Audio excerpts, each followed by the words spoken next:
समस्त को धन्यवाद। जस्ट सिस्टमैटिक थियोलॉजी व्यवस्थित धर्मशास्त्र तत्व रे अनेक प्रकार सब्जेक्ट गुडा अछि जोटा में ओके जो गुडा को हमें हमको शिक्षा किंबा स्किप आम कर शिक्षा पाइबा को आवश्यक थिला किंतु जेहेतु समय अभाव जो से सब्जेक्ट गुडा को आम टच कर पाला नहीं तो से आगामी दिन मानक जदि संभव हुए जदि सुजोग मिले जदि समय हुए ताले आम से सब्जेक्ट गुडा को देखा से टॉपिक गुडा को देखा से विषय गुडा को विषय वस्तु को आम अध्ययन करवा जदि न हुए ताले आपण माने मो सब्जेक्ट गुडा ना गुडा को कहबी माने टॉपिक गुडा ना गुडा कहबी तो से अनुसार आपण माने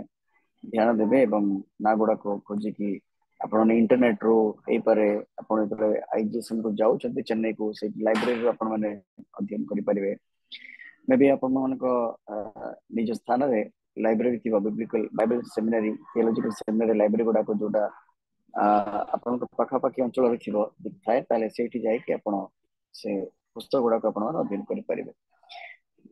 मु चेष्टा करबी आपण मन को नोट्स देवा पे गुडा को प्रति यदि मु प्रस्तुत करे ताले मु सेटा आपण को व्हाट्सएप ग्रुप रे अपलोड करबी। Okay thank you very much. हमें सिस्टमैटिक व्यवस्थित धर्मशास्त्र संबंधी सब्जेक्ट गुडा करे हमें अनेक प्रकार टॉपिक गुडा अछि ईश्वर विषय में अध्ययन कला ईश्वर स्वभाव ईश्वर प्रकृति ईश्वर परिचय एवं ईश्वर किए ईश्वर विषय अध्ययन करवा ईश्वर को जानिबा से विषय अध्ययन करवा ख्रीष्टर व्यक्तित्व एवं ख्रीष्ट जन व्यक्ति एवं तांकर स्वभाव तांकर कार्य ऊपर आम अध्ययन कला आमे मंडली उपरे भविष्यत रे गोटे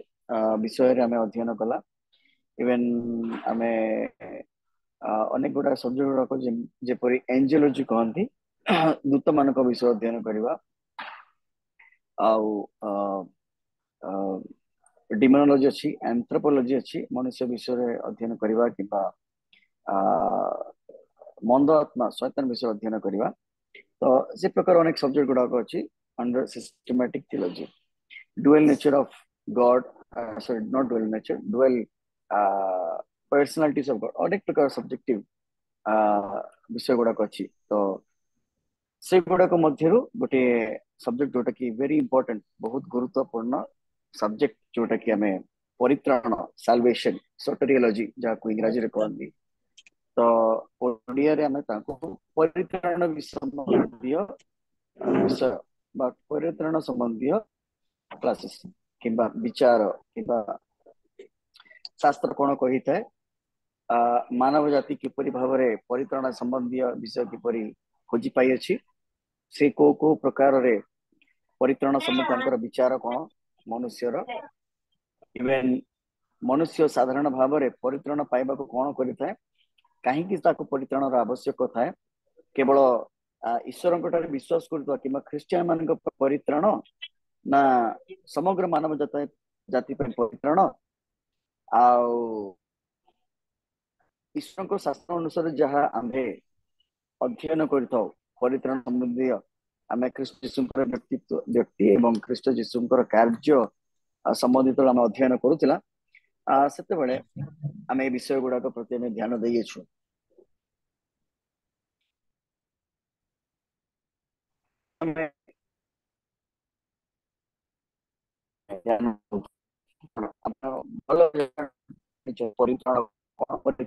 संपूर्ण परित्राण किपरि कार्य एवं परित्राण मार्ग कौन परित्राण देवा किए परित्राण प्राप्त कर किए दे पारंती ओके ओके परित्राण हाँ सर आपनकर क्लियर आवाज आसुनी सर वॉइस टा क्लियर आसुनी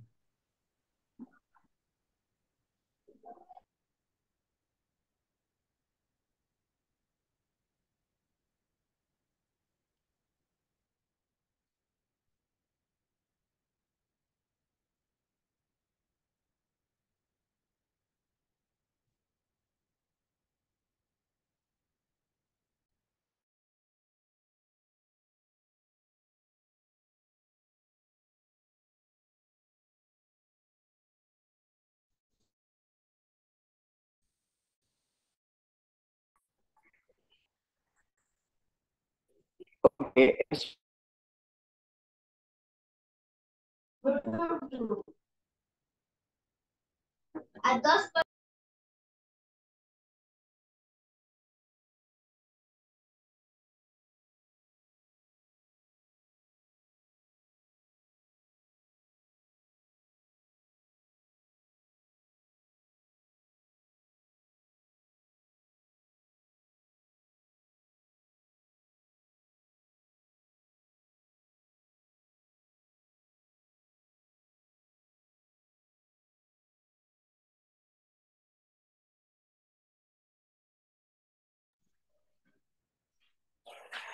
ओके एपे आपण माने सुनी पारुचंती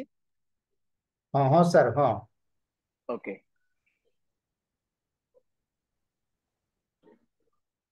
ओके ओके परित्राण रो अर्थ कोन परित्राण आमे कोन बुझितो परित्राण कहिले आपण माने अनेक तर प्रचार करिसंती मंडल रे हो व्यक्तिगत भाव रे हो गोटे दल रे हो किबा आपण यातायात कला बेले हो आपण कौन से स्थान रे हो कौन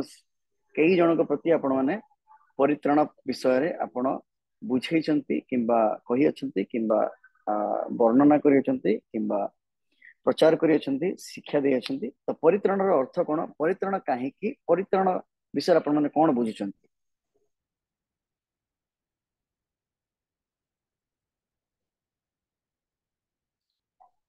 बेसी समय नहीं आमे क्विक आमे गोटे गोटे आंसर्स किबा क्विक अपडेट गुडा को आपण मान ठरनबा परित्राण कहले कोन काहे कि आपण माने परित्राण रो आवश्यक बोली बुझितान साधारण भाव परित्राण sir praise the Lord praise Lord परित्राण आमानको नरकर उद्धार आ गोटे होची जगत मध्यरे थिबा समय मध्य विपद आपदरु समस्त प्रकार दुर्घटना माने जगत जेते प्रकार आमानकर विनाशर कारण अछि सेतिर उद्धार गोटे परित्राण नरकर गोटे उद्धार परित्राण आ जगत मध्यरे उद्धार पाइबाटा मध्य सेटा मध्य परित्राण आ एतिपा मानको परित्राण आवश्यक यामाने प्रभु जीशु को विश्वास करने द्वारा आमाने नरकर उद्धार पाइबु यह होची आमानकर लक्ष्य किंतु आपण को परित्राण काहे कि आवश्यक काहे कि नरकर आपण उद्धार पाइबा पई तो परित्राण रा आवश्यक है किए कहिचंती आपण को नरक विषय रे आमे नरकर उद्धार पाइबा पे केवल परित्राण रो आवश्यक थाए कि हमन को yes. ओके अन्य माने मध्ये कोइ परबे यस हाँ सर आमर माथी पुस्तक तार 1 अध्याय तार 21 पद अनुसार पापरु परित्राण पाइबे लेखा अछि पापरु मुक्ति परित्राण होछि पापरु मुक्ति ओके ओके कोन तो हसे आज्ञा आपण भी क्यूर से मूल अछंती पापरु उद्धार ओके पापर उद्धार ओके ता परित्राण तो विभिन्न संज्ञा अछि किंतु मेनली पापरु उद्धार होछि परित्राण मिसर रू मिले सेटा गुटे परित्राण आउ लेखा अछि जणे मा डेलीवरी ले सेटा भी परित्राण विभिन्न विषय अछि परित्राण किंतु पापरु उद्धार होछि मुख्य विषय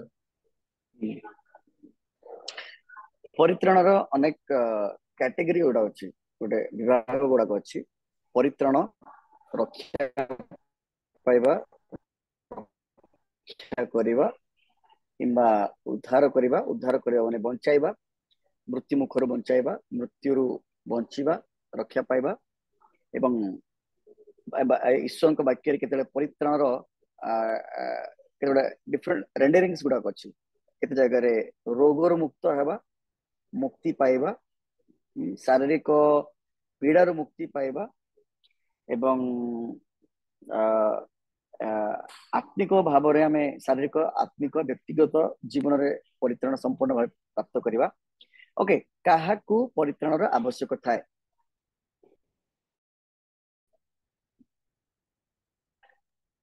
पापी को ओके गोटे पापी को परित्राण रो आवश्यक थाए ओके ठीक अच्छे परित्राण पापी को आवश्यक ईश्वर वाक्य अनुसार समस्त लोक ए जगतर समस्त लोके पापी अटंती राइट ख्रीष्ट जीशु को छड़ा समस्ते पापी ओके तो वर्तमान समस्त को परित्राण आवश्यक अच्छी राइट ठीक अच्छे जगतर मानव ओके जगतर मानव जाति को परित्राण आवश्यक राइट ओके एबे परित्राण किए दे पारे मते गुटे परित्राण आवश्यक अच्छे तो मो परित्राण पई मते परित्राण पाइबा पई मु मते किए दे पारे प्रभु यीशु जीशु को सेटा ठीक अच्छी प्रभु जीशु किंतु से क्वालिटी से दक्षता किंबा से गुण गुड़ाक कहा पाखरे किंबा किपरि थिबा आवश्यक हसे आगे आपण अनम्यूट करंतु परित्राण साधारणतः ईश्वर वाक्य ही आम बुझी पारिबा पाई पारिबा ईश्वर वाक्य द्वारा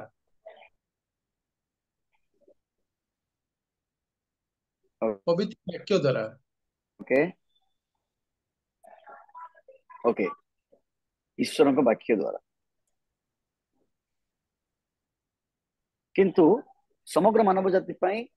कि समग्र मानव जाति जो मैंने पाप कर समस्ते पापी तो से गोटे परित्राण कर्तार आवश्यक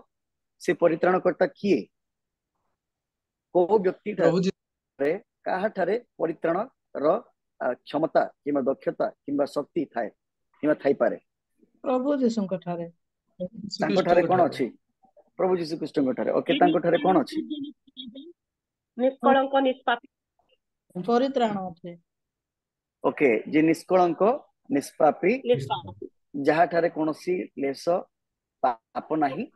रोमी संपूर्ण भाव पवित्र तेणु तुम्भे जदि मुखरे जीशु को प्रभु बोली स्वीकार करिवो आ ईश्वर तांको मृत मानक मध्यरु उठाई अछंती बोली हृदय रे विश्वास करिवो तेबे परित्राण प्राप्त हेबो ओके आमे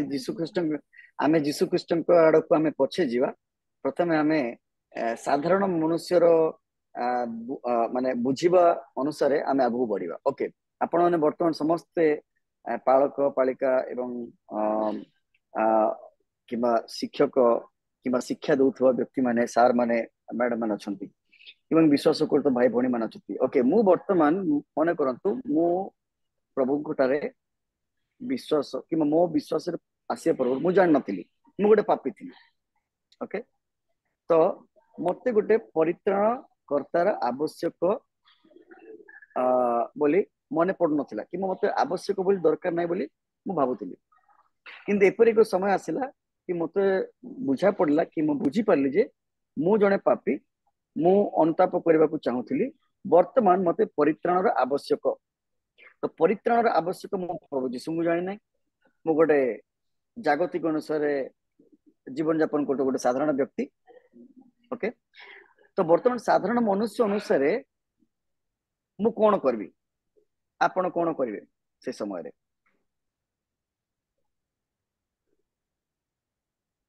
आपण को जदि लागु जे परित्राण आवश्यक थाए ताले आपण कोन करबे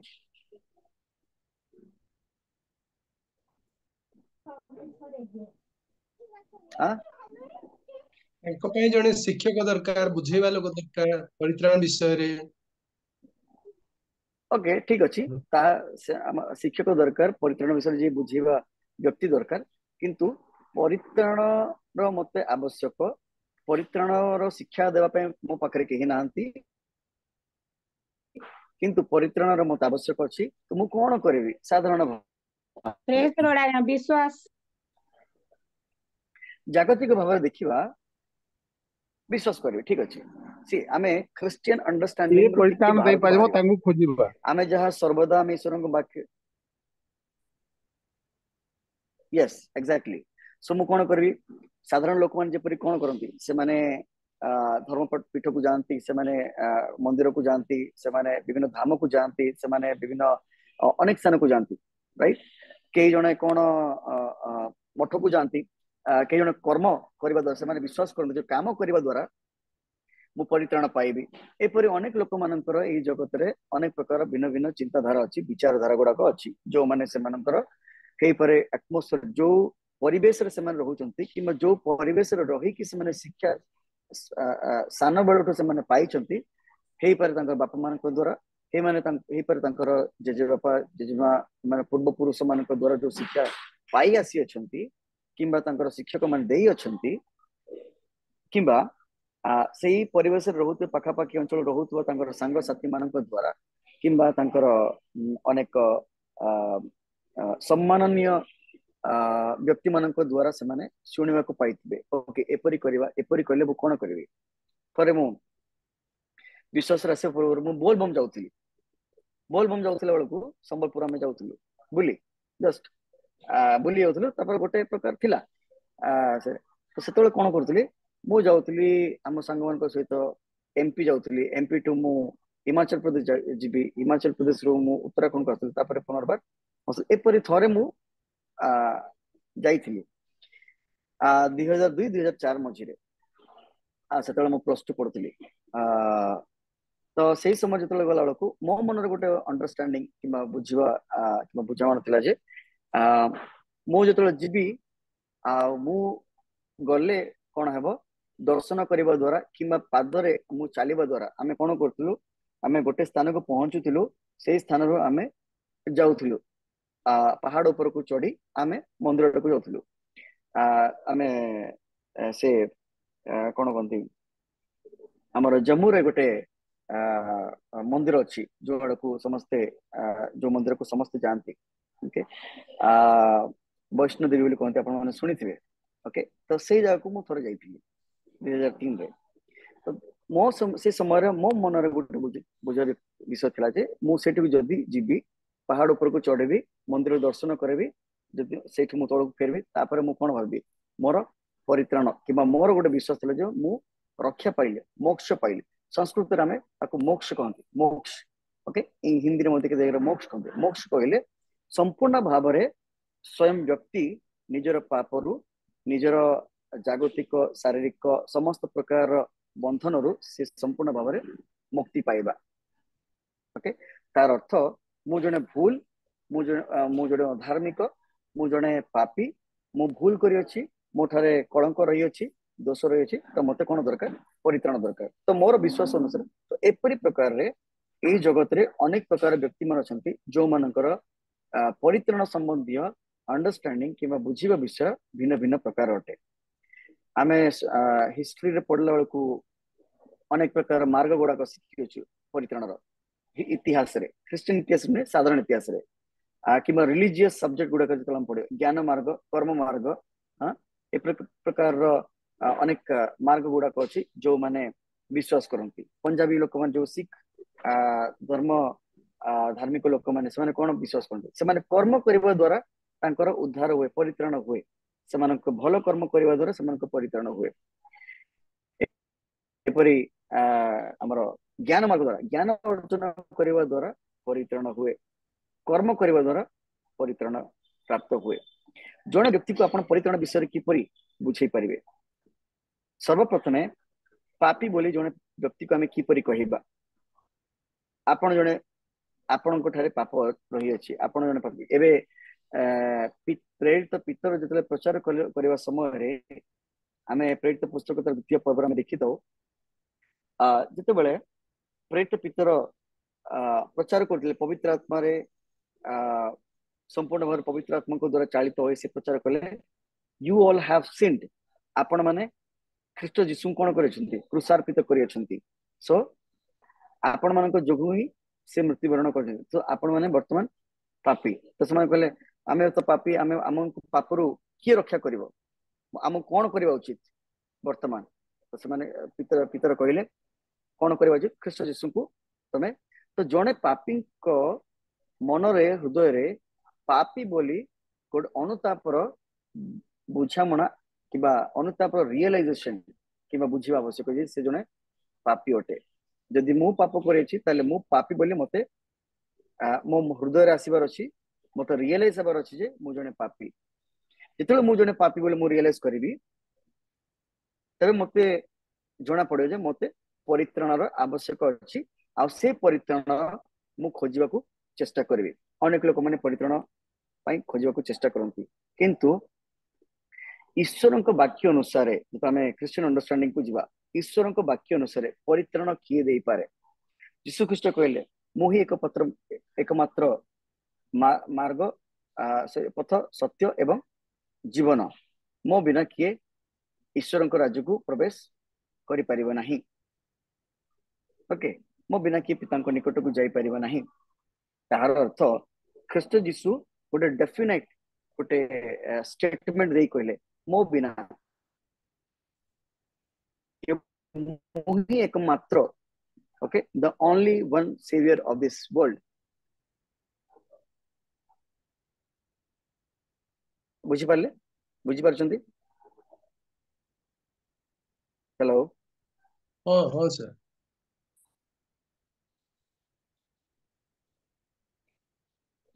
ओके ସାର୍ ବୁଝିଗଲି वॉइस କିନ୍ତୁ क्लियर अछि कि ଆପଣ ପାପୀ ବୋଲି ଆମେ କେମିତି ସେମାନଙ୍କୁ କହିବା?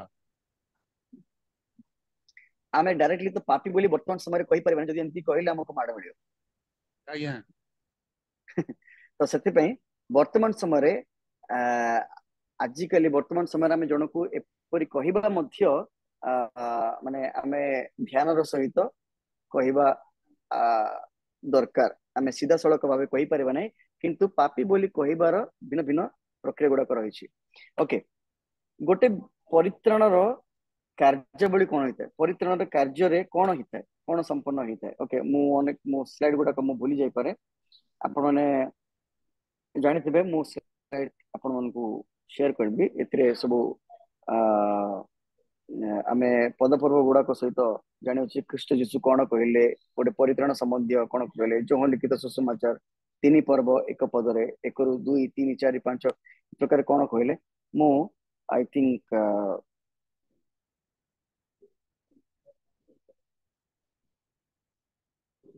बर्तमान मुझे स्टॉप करी आउ मु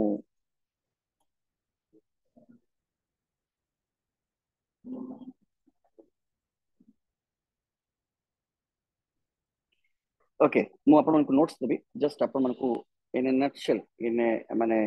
संक्षिप्त में बुझेबा को चाहे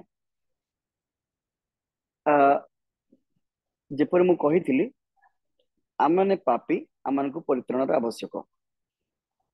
ओके जने व्यक्ति पाप किपरि जात हुए जने व्यक्ति किपरि पापी हिताए जो माने व्यक्ति माने जो मनुष्य माने माता गर्भरु जात से माने समस्ते पापी आमे यदि रोमियो मंडली को लिखा जाय पत्र प्रेरित पावलंकर पत्र यदि आमे अध्ययन करिबा ताले सेही जगह रे कोन अछि सेही जगह लिखा जाय अछि जे समस्ते जो जो माने जन्म नहीं अछंते समस्ते पापी ओके पापर परित्राण करिबा पई रक्तर बहिबा आवश्यक राइट सेटा आपण जानि छथि रक्त बहा जिबा आवश्यक एपरि रक्त बहिबा पई काहे कि रक्त बहा जिबा आवश्यक रक्तर बहिबा काहे कि आवश्यक अटे ରକ୍ତପାତ ବିନା ପାପ ମୋଚନ ହୁଏ ନାହିଁ। ठीक अछि काहे कि रक्तपात हेबा आवश्यक रक्तरे जीवन थाए हमको जीवन पाइबा पाई रक्तर आवश्यकता रही ओके रक्तर जीवन था तो ता सहित पापर कोन संबंध परमेश्वर ए विधिटा स्थापन करछन्ते परमेश्वर द्वारा एटा ए नियमटा स्थापित होइछि पापर उद्धार प्राप्त पई बळि दरकार काहे कि परमेश्वर से विधि को स्थापन कले जीशु को रक्त बिना केही पाप मोचन करि नै पारन सेति लागि आग काल रे सेटा बळि बळि थिला ना बळि प्रथा से निजे बळि हेले आमु लागि ठीक अछि किंतु काहे कि रक्तपात करबा द्वारा पापर मोचन कि रक्तपात हेबा आवश्यक काहे कि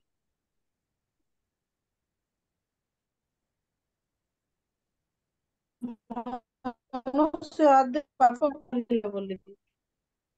मनुष्य मनुष्य पाप कला व्यवस्था उल्लंघन कला आज्ञा उल्लंघन कला तो द्वारा पाप होला और सेतिरु मुक्त पाइबा निमंते रक्तर गोटे निर्दोष रक्तर आवश्यकता थिला पशु बळि रे मनुष्यर पाप पाप धोई पारिबनी सेतिबाई मनुष्य रक्तर आवश्यकता थिला ସେଥିପାଇଁ ମନୁଷ୍ୟ ଭାବରେ ଜଗତକୁ ଆସି ସେ ଆପଣ ରକ୍ତ ଦେଇ ଆମମାନଙ୍କୁ ପରିତ୍ରାଣ ओके ମୁଁ ଆପଣଙ୍କର ଅଳ୍ପ ବିଷୟକୁ ବୁଝିପାରିଲି ସମ୍ପୂର୍ଣ୍ଣ ବିଷୟକୁ ବୁଝିପାରିଲି ନାହିଁ। ପୁରାତନ ଆଦମ ନିୟମରେ ହଁ ପୁରାତନ ଆଦମ ନିୟମରେ ପାପର ପ୍ରାୟଶ୍ଚିତ ନିମନ୍ତେ ବଳି ଉତ୍ସର୍ଗ କରୁଥିଲେ ପଶୁ ପକ୍ଷୀର। ଓକେ ଆଉ ମନୁଷ୍ୟ ନିମନ୍ତେ ମନୁଷ୍ୟର ରକ୍ତ ହିଁ ଆବଶ୍ୟକ ଅଟେ। ଆଉ ପ୍ରଭୁ ଯୀଶୁ ଖ୍ରୀଷ୍ଟ ନିଜେ ସେ ପ୍ରାୟଶ୍ଚିତ ହେଲେ, ତାଙ୍କ ରକ୍ତ ଝରେଇଲେ ଆମମାନଙ୍କୁ ହୁଁ ପାପରୁ ମୁକ୍ତି ଦେବା ପାଇଁ। ହୁଁ ହୁଁ ଓକେ ଯାହା ଯାହା ସବୁ ଆପଣ ମାନେ କହିଲେ ସବୁ ଠିକ, ସବୁ ଗୁଡ ଆନ୍ସର, କିନ୍ତୁ ରକ୍ତର ବହିବା ଆବଶ୍ୟକ କାହିଁକି? କାହିଁକି ଜଣେ କିମ୍ବା କାହିଁକି ଗୋଟେ ପଶୁର କାହିଁକି ଖ୍ରୀଷ୍ଟ ଯୀଶୁଙ୍କ ରକ୍ତ ବହିବା ଆବଶ୍ୟକ ଥିଲା ପରିତ୍ରାଣ ପାଇଁ? ସାର୍ ଗୋଟିଏ ପାପ କଥା ଧୋଇବା। ଆଜ୍ଞା ପାଉଲ ଗୋଟିଏ କଥା କହିଲେ, ରକ୍ତ ମାଂସ ଈଶ୍ୱରଙ୍କ ରାଜ୍ୟରେ ଗ୍ରହଣ ହେବନି।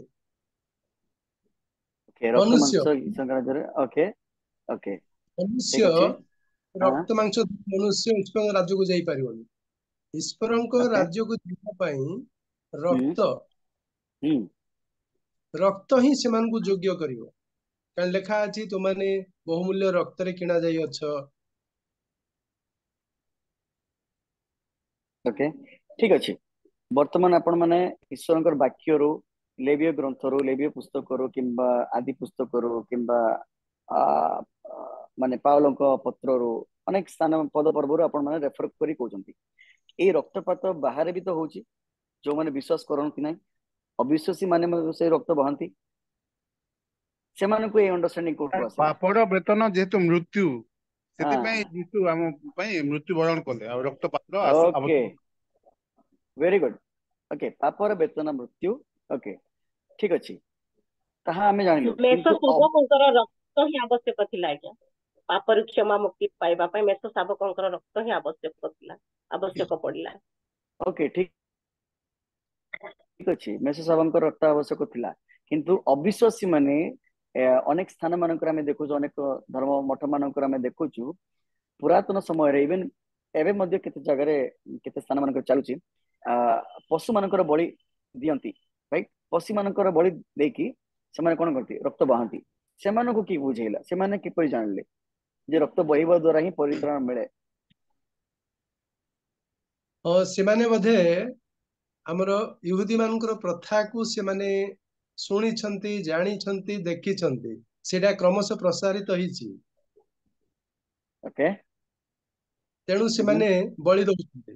କିନ୍ତୁ ପରମେଶ୍ୱର ନୂତନ ନିୟମ ଯେତେବେଳେ ଦେଲେ, ସେ ବଳିର ଆବଶ୍ୟକ ହଉନି। ସେମାନେ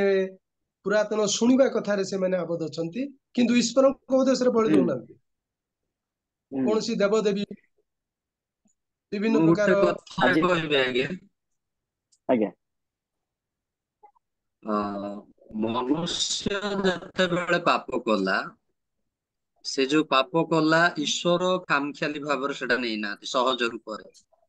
ଯୋଉ ବିଚ୍ଛିନ୍ନତାଟା ହେଲା, ସେଟା ଭାରି ଭୟଙ୍କର ଥିଲା, ଆଉ ସେଟା ସମ୍ପୂର୍ଣ୍ଣ ଈଶ୍ୱରଙ୍କ ଠାରୁ ବିଚ୍ଛିନ୍ନତା ଥିଲା। ତ ଓକେ ଈଶ୍ୱର ଆଉ ମନୁଷ୍ୟ ଭିତରେ ଯୋଉ ମାନେ ଫାଟଟା ସୃଷ୍ଟି ହେଲା, ଯୋଉ ଅଲଗା ବିଷୟଟା ସୃଷ୍ଟି ହେଲା, ଈଶ୍ୱର ସେଟାକୁ ଖାମଖିଆଲି ଭାବରେ ନେଇନାହାନ୍ତି। ତ ରକ୍ତପାତ ଦ୍ଵାରା ଆମେ ଗୋଟେ ବିଷୟ ବୁଝୁଛୁ ଯେ ଈଶ୍ୱରଙ୍କର ସେଟା ମାନେ ମୂଲ୍ୟ ବା ଚୁକ୍ତି ଆମେ ଗୋଟେ କହିପାରିବା, ମୂଲ୍ୟ, ଯେ ଈଶ୍ୱର କୌଣସି ବିଷୟକୁ ଖାମଖିଆଲି ଭାବରେ ସେଟାକୁ ନେଇନାହାନ୍ତି। ଆଉ ସେ ରକ୍ତର ମୂଲ୍ୟ ଚାହୁଁଛନ୍ତି, ସେ ରକ୍ତର ମୂଲ୍ୟ ଯୋଉ ରକ୍ତ କି ନିକ ଥିବା ଦରକାର, ଆଉ ସେ କେବେ ପାପ କରିନଥିବା ଦରକାର, ଆଉ ସେ ପବିତ୍ର ଭାବରେ ଜନ୍ମ ହେଇଥିବା ଦରକାର। ତ ମନୁଷ୍ୟ ଯେ ଆମେ ଏମିତି ମାନେ ଯେମିତି ବିଜାତୀୟ ମାନେ କରୁଛନ୍ତି, ମଣିଷ ବଳି ବି ଦେଇ ଦଉଛନ୍ତି, ତାପରେ କଣ କୁହନ୍ତି, ଆମର ପଶୁ ବଳି ବି ଦଉଛନ୍ତି। ଏଟା ଯେ ଓକେ ରକ୍ତପାତ କାର ହେବା ଦରକାର, ସେଟା ବାଇବେଲ ଆମକୁ ପ୍ରକାଶ କରୁଛି। ଆଉ ଈଶ୍ୱର ଯୀଶୁ ଖ୍ରୀଷ୍ଟଙ୍କ ରକ୍ତ ଦ୍ଵାରା ଯେ ଆମ ପାପ କ୍ଷମା କରିଛନ୍ତି, ଆଉ ଖାମଖିଆଲି ଭାବରେ ସେଟା ଆମେ ନେଇପାରିବା ନାହିଁ। ତ ସେଥିପାଇଁ ରକ୍ତ ବୋହିବା ନିହାତି ଜରୁରୀ ଥିଲା। ଓକେ ସାର୍ ଆଉ ଗୋଟେ କଥା ଏଡ୍ କରିପାରିବି ମୁଁ, ମାନେ ଓକେ କୁହନ୍ତୁ। ଏଇଟା ସାପୋର୍ଟ ହେଇପାରେ ନ ହେଇପାରେ, ମୋ ଓକେ ଯେତେବେଳେ ଆରମ୍ଭ ହବା ସେମାନେ ଅନାଜ୍ଞାବହ ହେଲେ, ପରମେଶ୍ୱରଙ୍କ ଠାରୁ ଲୁଚି ଦୂରକୁ ଚାଲିଗଲେ, ଲେମୁରୀ ବୃକ୍ଷର ପତ୍ର ଘାଗରା ବନେଇକି ପିନ୍ଧିଲେ ଲେଖା ଅଛି ପରମେଶ୍ୱର ସେମାନଙ୍କୁ ଚର୍ମର ବସ୍ତ୍ର ପିନ୍ଧେଇଲେ। ଚର୍ମ ଯଦି ଅଛି କିଛି ଗୋଟେ ପଶୁ ର ଚର୍ମ ସେଇଟା ପରମେଶ୍ୱର ବୋଧେ ବଳି ଦ୍ଵାରା ସେମାନଙ୍କୁ ଦେଖିବା ପାଇଁ ସେମାନଙ୍କୁ ଶିକ୍ଷା ଦେବା ପାଇଁ ଅନୁଗ୍ରହ କରିବା ପାଇଁ ଇଚ୍ଛା କଲେ। ତେଣୁ ପରମେଶ୍ୱର ସେମାନଙ୍କୁ ଚର୍ମର ବସ୍ତ୍ର ପିନ୍ଧେଇଲେ। ତେଣୁ ଉଦ୍ଧାରଟା ସେଇ ସମୟ ଠାରୁ ହିଁ ରକ୍ତ ଦ୍ଵାରା ଉଦ୍ଧାର ଆସିଛି। ଓକେ ସତ କଥା ଆଇ ଥିଙ୍କ ସେଇଟା ହିଁ ବିଶେଷ ପ୍ରକାର ଆମେ ଯେତେବେଳେ ଷ୍ଟାର୍ଟିଂ ରେ ପଢୁଥିଲା ଜେନେରାଲ ରେଭେଲେସନ ସ୍ପେସିଫିକ ରେଭେଲେସନ ବିଶେଷ ପ୍ରକାର ପ୍ରକାଶନ ଓକେ ଈଶ୍ୱର ସେ ଗୋଟେ କାର୍ଯ୍ୟକୁ ସେ ଗୋଟେ ବିଧିକୁ ଦେଖେଇଲେ ଠିକ ଅଛି ସେଇ ଦ୍ଵାରା ଆମେ ଜାଣିପାରିବା ଯେ ହେବଲ ମଧ୍ୟ କଣ କରିଥିଲା ସେତେବେଳେ ହେବଲ ଥିଲା କି ନା ଆମେ ଜାଣିନୁ କିମ୍ବା ଆଦମ ଦେଖିଥିଲା ଏବଂ ଆଦମ ହେବଲକୁ କହିଥିଲା ନହେଲେ ହେବଲ କିପରି ଜାଣିଲା ଯେ ବଳି ଦ୍ଵାରା ରକ୍ତ ବହିବା ଦ୍ଵାରା ଈଶ୍ୱର ସନ୍ତୁଷ୍ଟ ହେବେ ଓକେ ଆମେ ଜାଣିନୁ ସୋ ବଟ୍ ଗୋଟେ ଜିନିଷ ଆମେ ବୁଝିପାରିବା ସମ୍ପୂର୍ଣ୍ଣ ଭାବରେ ନୁହେଁ ହେଇପାରେ ତାହା ସତ କିନ୍ତୁ ଆଦମଙ୍କୁ ଏବଂ ହେବଲଙ୍କୁ କଣ ସେଇ ବିଶେଷ ପ୍ରକାଶନ ମିଳିଥିଲା ସେମାନେ କଣ୍ଟିନ୍ୟୁ କଲେ ଜାରି ରଖିଲେ ଓକେ ଆଉ ସେଥିପାଇଁ ଈଶ୍ୱର କଣ କରୁଛନ୍ତି ହେବଲଙ୍କ ବଳିରେ କିମ୍ବା ହେବଳଙ୍କ ଉତ୍ସର୍ଗରେ ସେ ସନ୍ତୁଷ୍ଟ ହଉଛନ୍ତି କିମ୍ବା ସିଏ ଗ୍ରହଣ କରୁଛନ୍ତି okay so that can be A partly can be right ସେମାନଙ୍କ ଠାରେ ପ୍ରକାଶନ ଥିଲା ନହେଲେ କାହିଁକି ଈଶ୍ୱର କଇନଙ୍କର ମାନେ ଉତ୍ସର୍ଗକୁ ଅଗ୍ରାହ୍ୟ କଲେ ଏବଂ ହେବଲଙ୍କର ଉତ୍ସର୍ଗକୁ ଗ୍ରାହ୍ୟ କଲେ ମେ ବି ସେଇଠାରେ ଲେଖା ଯାଇଅଛି ତମେ ଯଦି ଉତ୍ତମ କରିଥାନ୍ତ ତାହେଲେ ତମର ବି ମାନେ କଣ ତାକୁ କଣ କହିଲେ ଅଫରିଂ ନୈବେଦ୍ୟକୁ ଗ୍ରହଣ କରିଥାନ୍ତି କିନ୍ତୁ ତାହା ଉତ୍ତମ ବିଷୟ କଣ ଅନେକ ବିଷୟରେ ଅନେକ ସମୟରେ ଆମେ ପ୍ରଚାର କରିଥାଉ ଉତ୍ତମ ବିଷୟ ମାନେ ଉତ୍ତମ କାର୍ଯ୍ୟ ଉତ୍ତମ ସ୍ୱଭାବ ଉତ୍ତମ ସେ ବିଷୟରେ ଆମେ ଇଣ୍ଟରପ୍ରିଟେସନ କରିଥାଉ ଅର୍ଥ ବାହାର କରିଥାଉ କିନ୍ତୁ ଉତ୍ତମ ଈଶ୍ୱରଙ୍କ ମତ ଅନୁସାରେ ଉତ୍ତମର ଅର୍ଥ କଣ ଯଦି କଣ ଉତ୍ତମ କରିଥାନ୍ତା ଭଲ କରିଥାନ୍ତା ମାନେ ଭଲ ସେଟା କଣ ବିଷୟ ଭଲ ହେଇପାରେ ତାର ପାଖରେ ପ୍ରକାଶନ ନଥିଲା ହେଇପାରେ ସେ ମନ୍ଦ ପଥରେ ଯାଇକି ସେ କଣ ପ୍ରକାଶନ ଦୂର ହେଲା ଏବଂ ହେବଲଙ୍କ ଠାରେ ସେ ପ୍ରକାଶନ ଥିଲା କେତେ ସ୍ଥାନରେ ବିଶେଷ ପ୍ରକାଶନର ଗୋଟେ ଡିଫରେଣ୍ଟ ଓଭରଭ୍ୟୁ ଅଛି ବିଶେଷ ପ୍ରକାଶନ ସମସ୍ତଙ୍କୁ ରହିବା ଆବଶ୍ୟକ ଖ୍ରୀଷ୍ଟ ଯୀଶୁ ଆମମାନଙ୍କ ପାଇଁ ପ୍ରାଣ ତ୍ୟାଗ କଲେ ରକ୍ତପାତ ମାନେ ରକ୍ତ ବହାଇଲେ ଖ୍ରୀଷ୍ଟ ଯୀଶୁ ଆମମାନଙ୍କ ପାଇଁ ସେ କଣ ହେଲେ କ୍ରୁଶରେ କ୍ରୁଶାର୍ପିତ ହେଲେ ଏବଂ କ୍ରୁଶରେ କ୍ରୁଶାର୍ପିତ ବଦଳରେ ସେ କଣ ହେଲେ ଆମମାନଙ୍କୁ ପରିତ୍ରାଣ ମିଳେ ଆମେ ଯେହେତୁ ବିଶ୍ୱାସ କଲୁ ଖ୍ରୀଷ୍ଟ ଯୀଶୁଙ୍କୁ ଆମେ ପରିତ୍ରାଣକର୍ତ୍ତା ଭାବରେ ଆମେ ସ୍ୱୀକାର କଲୁ ବିଶ୍ୱାସ କଲୁ ଏବଂ ତାକୁ ସ୍ୱୀକାର କଲା ପରେ ଆମେ କଣ ପାଇଲୁ ପରିତ୍ରାଣ ପାଇଲୁ ରାଇଟ୍ ସୋ ସେଇ ପ୍ରକାଶନ ଆମକୁ କିପରି ମିଳିଲା ମତେ ମିଳିଲା ମୁଁ ଯେତେବେଳେ ଈଶ୍ୱରଙ୍କ ବାକ୍ୟ ପଢିଲି କିମ୍ବା ଈଶ୍ୱରଙ୍କ ବାକ୍ୟ ଶୁଣିଲି କିମ୍ବା ଈଶ୍ୱରଙ୍କ ବାକ୍ୟର ପ୍ରଚାର ଶୁଣିଲି କିମ୍ବା କୋଉ ଜାଗାରେ ମୁଁ କଣ କିଛି ଗୋଟେ ଶୁଣିଲି ଯେ ଯୋଉ କିମ୍ବା ଅନେକ ଲୋକମାନଙ୍କୁ କଣ ହେଇଛି ସ୍ୱପ୍ନ ଏବଂ ଦର୍ଶନ ଦ୍ଵାରା ଖ୍ରୀଷ୍ଟ ଯୀଶୁଙ୍କର ଦର୍ଶନ ପାଇକି ସେମାନେ କଣ କରୁଛନ୍ତି ବିଶ୍ୱାସ କରୁଛନ୍ତି ଏବଂ ପରିତ୍ରାଣ କର୍ତ୍ତା ଭାବେ ସ୍ୱୀକାର କରୁଛନ୍ତି ଗ୍ରହଣ କରୁଛନ୍ତି ସୋ ବିଶେଷ ପ୍ରକାଶନର ଆବଶ୍ୟକ ସମସ୍ତ ମାନବ ଜାତି ପାଇଁ ଆବଶ୍ୟକ ଅଟେ ସେଟା ଆପଣ ମାନେ ଗୋଟେ ବିଷୟ ମନେ ରଖିଥିବେ ରକ୍ତ ପାପର ଜଣେ କହିଲେ ପାପର ବେତନ ମୃତ୍ୟୁ ଗୋଟେ ପାପ ଜଣେ କରିଅଛି ତାହେଲେ ତାହାର ଦଣ୍ଡ କଣ ହେବା ଆବଶ୍ୟକ ମୃତ୍ୟୁ ହେବା ଆବଶ୍ୟକ ରାଇଟ୍ ଓକେ ସୋ ପାପ ଯଦି ଜଣେ କରିଛି ମୁଁ ଯଦି ପାପ କରିଛି ତାହେଲେ ମୋର ବେତନ କଣ ମୃତ୍ୟୁ ରାଇଟ୍ ମୁଁ ମୃତ୍ୟୁର ଯୋଗ୍ୟ ଅଟେ କିନ୍ତୁ ପରମେଶ୍ୱର ଗୋଟେ ବିଧି ସ୍ଥାପନ କଲେ ଯେ ମତେ ବର୍ତ୍ତମାନ ମତେ ମୃତ୍ୟୁବରଣ କରିବା ଆବଶ୍ୟକ ନାହିଁ ମୋ ଜାଗାରେ କଣ ହେବ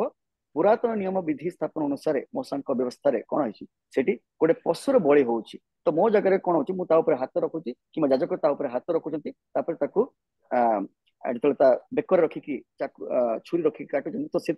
ଜାଗାରେ କଣ ହଉଛି ବେଦୀ ଉପରେ ରକ୍ତ ବହୁଛି ଓକେ ରକ୍ତ ବହିବା ଦ୍ଵାରା କଣ ହଉଛି ଈଶ୍ୱର ସେଇ ସ୍ଥାନରେ କଣ କରୁଛନ୍ତି ସୁଗ୍ରାହ୍ୟ ଗୋଟେ ଭାବରେ ତାକୁ ଗ୍ରହଣ କରୁଛନ୍ତି ଆଉ ସେଇ କ୍ଷଣିକ ସେ ବ୍ୟକ୍ତି କଣ ହଉଛି ତାର ପାପ କ୍ଷମା ହଉଛି ଆଉ ସେ ପରିତ୍ରାଣ ପାଉଅଛି ବିଧି ଅନୁସାରେ ତ ତାହାର ଅର୍ଥ ପାପୀ ଜାଗାରେ ଗୋଟେ ବ୍ୟକ୍ତି ଯେତେବେଳେ ଅନୁତାପ କଲା ଗୋଟେ ବ୍ୟକ୍ତି ଯେତେବେଳେ ବୁଝିବାକୁ ପାରିଲା ଯେ ସିଏ ତାହା ଠାରେ ଯେହେତୁ ସେ ପାପ ଅଛି तो ताहार से मृत्युर योग्य अटे, से दंडर योग्य अटे, किंतु ईश्वर को ठारे से विश्वास करे तो ईश्वर को विश्वास करबा द्वारा अनेक लोक माने कोन कले इवन ताटा आमे सिविलाइजेशन को कोन कहबा में आमे सभ्य सभ्यता सभ्यता यस सभ्यता तो अनेक प्रकार सभ्यता जतले आसिला पूर्वरु मिसरीय सभ्यता मेसोपोटामिया सभ्यता आर्य सभ्यता तापर धीरे धीरे से समय कौन था ईश्वर विधि जिते स्थापन करागला से समय ताहा प्रसारित है आपण मान मध्य जड़े कहले प्रसारित है प्रसारित होगा द्वारा कौन है समस्त मनुष्य मैंने जापारे जे पाप रु परित्राण आवश्यक समस्त को एवं गोटे साधारण मनुष्य मत बुझी पारे जे मु पापी तो मत परित्राण आवश्यक कहीं आवश्यक गोटे विषय मन रखिथे समस्त मनुष्य ईश्वर अनुरूपी किंबा ईश्वर सादृश्य सृष्टि होती राइट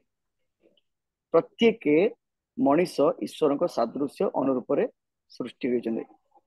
तो ईश्वर गुण गुड़ाक जोटा आम प्रथम क्लास देखला ईश्वर गुण गुड़ाक मनुष्य मध्य रही राइट तो से मनुष्य को जो साधारण प्रकाशन मिली अच्छी जे मोर जड़े सृष्टिकर्ता अच्छी मु जड़े मनुष्य अब्राहम ईश्वर को से मूर्ति तैयारी करने व्यक्ति थिला उर देश रे राइट बाबिलोन साम्राज्यर उर देश बाबिलोन आग नथिला किंतु उर देश थिला सेटा बाबिलोन रीजन माने आजिर वर्तमान रो इराक ईरान आ से सीरिया रीजन को से प्रदेश को जाए उर देश सो उर देश रे जतले से आसेला से सेठी कोन करथला मूर्ति तैयारी करथला ओके मूर्ति तैयारी करथला किंतु से मूर्ति को पूजा करनथला से कौन विश्वास करथला मोर जने सृष्टिकर्ता अछि आ मु जने व्यक्ति से ईश्वर ठारे विश्वास करथला से जने धार्मिक व्यक्ति थिला से कौन करथला कौन नै हमें जानिनु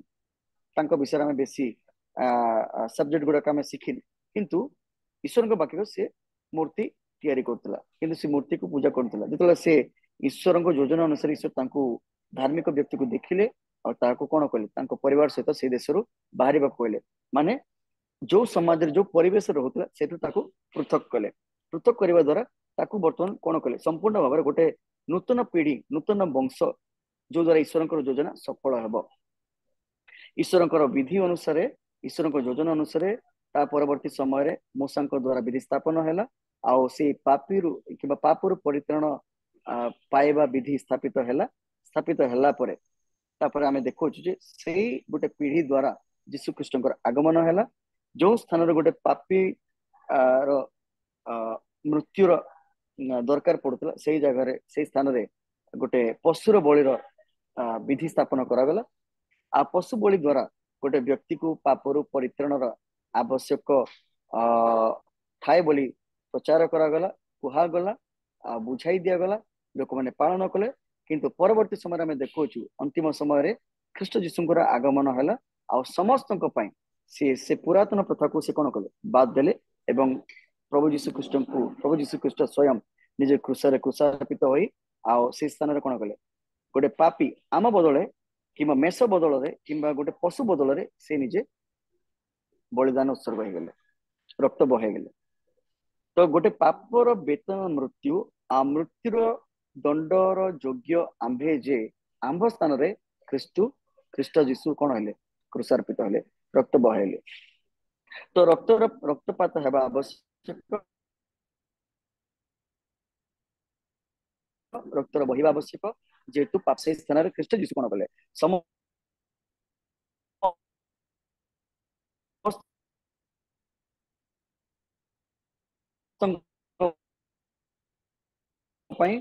थरक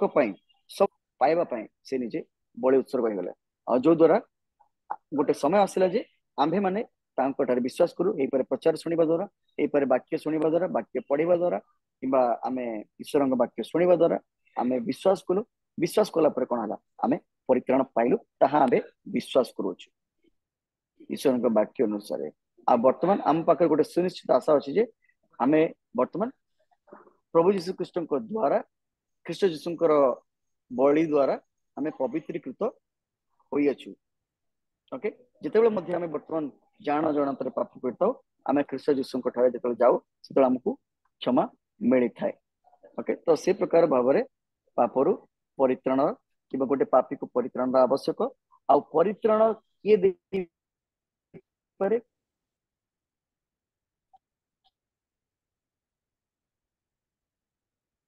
କିଏ ଦେବା କାହାଠାରେ ଯୋଉ କଳଙ୍କ ନିଷ୍କପଟ ସେ ସମ୍ପୂର୍ଣ୍ଣ ଭାବରେ ପବିତ୍ର, ସେ ସ୍ୱୟଂ ନିଜେ ଈଶ୍ୱର ଯିଏ ପବିତ୍ର ଆତ୍ମାଙ୍କ ଶକ୍ତି ଦ୍ଵାରା ସେ ଗୋଟେ କୁମାରୀ କିମ୍ବା ଗୋଟେ ମରିୟମଙ୍କ ଗର୍ଭରେ ସେ କଣ ହେଲେ, ଜନ୍ମ ନେଲେ। ଖ୍ରୀଷ୍ଟ ଯୀଶୁଙ୍କର ଜନ୍ମ ବିଷୟରେ ଆମେ ଜାଣିଅଛୁ ଯେ ସେ ପବିତ୍ର ଆତ୍ମାଙ୍କ ଶକ୍ତି ଦ୍ଵାରା ମରିୟମଙ୍କ ଗର୍ଭରୁ ଜାତ ହେଲେ, ଜନ୍ମ ନେଲେ, ଆଉ ସେ ପବିତ୍ର ଭାବରେ ରହିଲେ। ଆଉ ସେ ପବିତ୍ର ଭାବରେ ରହିକି କ୍ରୁଶ ଉପରେ ଯେତେବେଳେ ସେ ଚଢିଲେ, ସମସ୍ତ ମାନବ ଜାତିର ପାପକୁ ନିଜ ଉପରେ ନେଲେ, ଗୋଟେ ପାପୀ ସମାନ ସେ ମୃତ୍ୟୁବରଣ କଲେ ଏବଂ ରକ୍ତ ବହାଇଲେ ଏବଂ ଆମମାନଙ୍କୁ ପାପରୁ ପରିତ୍ରାଣର ମାର୍ଗ ଦେଖାଇଲେ। ଏବଂ ତାହାଙ୍କ ଠାରେ ଯେହେତୁ ବିଶ୍ୱାସ କରୁଅଛୁ ସେଥିପାଇଁ ଆମେ ମାନେ ପରିତ୍ରାଣ ପାଇଅଛୁ। ଓକେ, ତ ନୋଟ୍ସ ଗୁଡାକ ଅଛି, ଆପଣ ମାନେ ପଢିବେ। ପଦ ପର୍ବ ଗୁଡାକ ଆପଣ ମାନେ ଜାଣିଛନ୍ତି। ଖ୍ରୀଷ୍ଟ ଯୀଶୁ ନିକୋଦିମକୁ କଣ କହିଲେ? ପ୍ରଥମ ଯୋହନଙ୍କ ଦ୍ୱାରା ଲିଖିତ ପତ୍ର ଗୁଡାକରେ ଯୋହନ କଣ କହିଅଛନ୍ତି ଏବଂ ପରିତ୍ରାଣ କାହିଁକି ଆବଶ୍ୟକ, ପରିତ୍ରାଣ ଦ୍ଵାରା କଣ ହେଇଥାଏ, ପରିତ୍ରାଣ ସମୟରେ କଣ ତାର ପ୍ରୋସେସ, କଣ ପ୍ରକ୍ରିୟା, କଣ ଆଉ କାହିଁକି ଜଣେ ବ୍ୟକ୍ତିକୁ ଦରକାର, କାହିଁକି ଜଣେ ପାପୀକୁ ଦରକାର, ଆଉ ସମସ୍ତ ମାନବ ଜାତି ପାଇଁ, ସମସ୍ତ ମାନବ ଜାତିଙ୍କୁ ପରିତ୍ରାଣର ଆବଶ୍ୟକ ଅଛି। କାରଣ ତାଙ୍କ ମନରେ, ତାଙ୍କ ହୃଦୟରେ ଗୋଟେ ଚିନ୍ତା ଅଛି ଯେ ମୁଁ ଜଣେ ପାପୀ। କେବେ ନା କେବେ ଗୋଟେ ନାସ୍ତିକ ବ୍ୟକ୍ତି ମଧ୍ୟ କେବେ ନା କେବେ ସେ କଣ ଭାବିବ, ମୁଁ ଜଣେ ଭୁଲ, ମୁଁ ଜଣେ ଅଯୋଗ୍ୟ ମଣିଷ, ତ ମତେ କଣ ହବାର ଅଛି। ସେ ଅଯୋଗ୍ୟ ଅବସ୍ଥାରୁ ମତେ ଯୋଗ୍ୟ ଅବସ୍ଥାକୁ ଆସିବାର ଗୋଟେ ଚିନ୍ତା, ଗୋଟେ ଟେନସନ, ଗୋଟେ କଣ ଗୋଟେ ଇଚ୍ଛା ଶକ୍ତି ସର୍ବଦା ଥିବ। ସେ କେବେ ନା କେବେ କୌଣସି ପ୍ରକାର ପଥ ମାର୍ଗ ଦ୍ଵାରା ସେ ପରିତ୍ରାଣ ପାଇବାକୁ ଚେଷ୍ଟା କରିବ।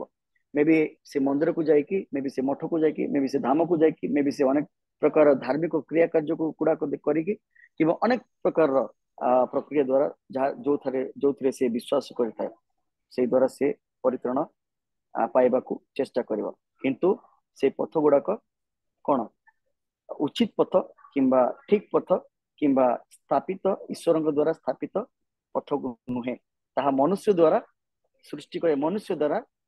ସ୍ଥାପିତ ହୋଇଥିବା ପଥ ଅଟେ। କିନ୍ତୁ ଯୀଶୁ ଖ୍ରୀଷ୍ଟ କଣ କହିଲେ? ସିଏ ହିଁ ଆମ ମାନଙ୍କ ପାଇଁ, ସମଗ୍ର ମାନବ ଜାତି ପାଇଁ ଏକମାତ୍ର ପଥ ସ୍ଥାପିତ କରିଥିଲେ। ସେ ସ୍ୱୟଂ ନିଜେ, ତାଙ୍କ ଠାରେ ଯଦି ବିଶ୍ୱାସ କରିବା ତାହେଲେ ସମଗ୍ର ମାନବ ଜାତି ପରିତ୍ରାଣ ପାଇବ। ବର୍ତ୍ତମାନ ସମସ୍ତ ମାନବ ଜାତିକୁ ବୁଝାଇବା ଗୋଟେ ପ୍ରକ୍ରିୟା ଆମମାନଙ୍କୁ ଖୋଜିବାକୁ ପଡିବ, କିମ୍ବା ବର୍ଣ୍ଣନା କରିବାକୁ ପଡିବ, କିମ୍ବା ବୁଝେଇବାକୁ ପଡିବ, କିମ୍ବା କହିବାକୁ ପଡିବ। Okay, so that is up to the work of the Holi spirit. ପବିତ୍ର ଆତ୍ମା କିଭଳି ଭାବରେ ଆପଣ ମାନଙ୍କୁ ପରିଚାଳନା କରନ୍ତି, ଯେତେବେଳେ ଆପଣ ମାନେ ବ୍ୟକ୍ତି ସହିତ ବସନ୍ତି, କଥାବାର୍ତ୍ତା ହୁଅନ୍ତି, ପବିତ୍ର ଆତ୍ମା ଆପଣ ମାନଙ୍କୁ କଢାଇବେ, ପରିଚାଳନା କରିବେ ଯେ ପରିତ୍ରାଣ କିପରି ଭାବରେ, ପରିତ୍ରାଣ ବିଷୟରେ ଆମେ ଜଣେ ବ୍ୟକ୍ତିକୁ କହିପାରିବା। ଓକେ, ଅନେକ ବିଷୟ ଗୁଡାକ ଅଛି ସେଥିରେ, କିନ୍ତୁ ଆପଣ ମାନେ ଭଲ ଭାବରେ ଜାଣିଛନ୍ତି। ସୋ ଜଷ୍ଟ ଗୋଟେ reminding class. So any question from you? कौन प्रकार प्रश्न जो अपन मन पाखु थाए?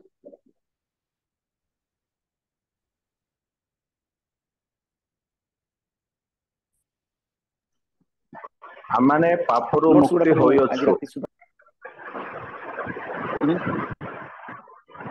आमे माने पापरु मुक्ति होई अछु परित्राण द्वारा।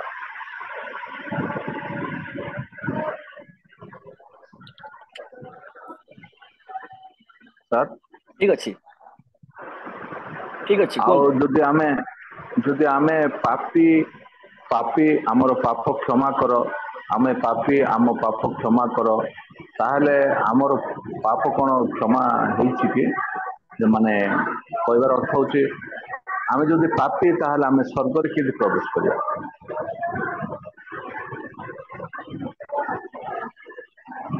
Okay, thank you very much. मु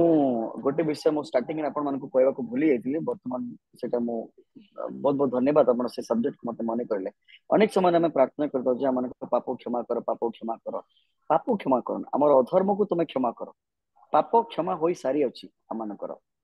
राइट? आ को पाप क्षमा होई अछि कि प्रभु यीशु ख्रीष्टଙ୍କର आगमन एक परित्राणकर्ता भाबे आमन को जीवन रे ताहार उद्देश्य थिला जे आदमଙ୍କର जो पाप आमन को अंतर थिला, आमे जन्मरु पापी, से छुआ हो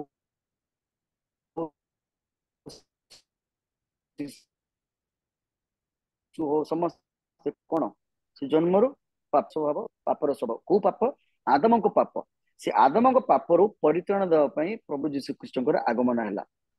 वर्तमान ख्रीष्ट जीशु को पाप गुरु आमन को परित्राण से आदम को पापरु आमन को परित्राण देले तो वर्तमान आमे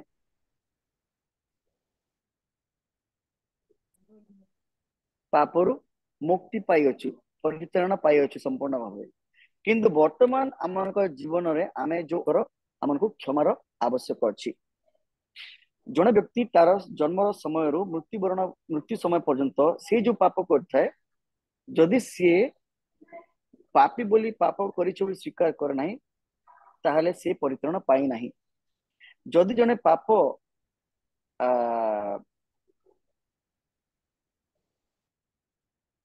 जेना आज्ञा बिरियानी देखो तो हे पारे बिरियानी ओके आ जाबियो सर सनी सर आउ यस रिपीट करंतो एडा जो आदम आदम को पापर जेटा प्रभु यीशु ख्रीष्ट ओके आसिले एटा आउ रिपीट करंतो हां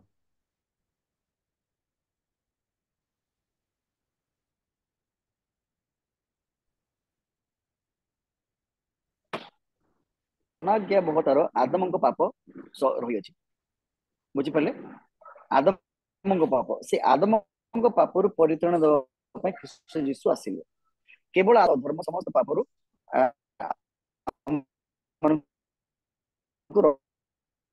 रक्षा कर परित्राण दे कौन मिले परित्राण मिले किंतु वर्तमान जो आम अधर्म करुचु जान जानत क्षमा आमको मिल सारी अच्छी किंतु जिते आम अधर्म करुचु से अधर्म आमको क्षमार आवश्यक थाए से रोमियो मंडली को पत्र 5 अध्याय 5 पर्व आम को आदमर स्वभाव मान अंतर होता एवं पापर प्रवेश प्रथम आदम द्वारा है एवं शेष आदम द्वारा कौन है आम को से पाप जोड़ा आदम प्रथम आदम करथिला से पापर आम को परित्राण मिली अच्छी ओके तो सर्वदा आम वर्तमान प्रभु मोर पाप क्षमा कर दियो ओके कोन सर मु भाबुछि अभ्यासगत पाप निमते हमकु क्षमा मागिबा जरूरी अटे अभ्यासगत बेले बेले अभ्यास आमर थाए कोनसी खराब कार्य करिया पई किबा अधर्म करिया पई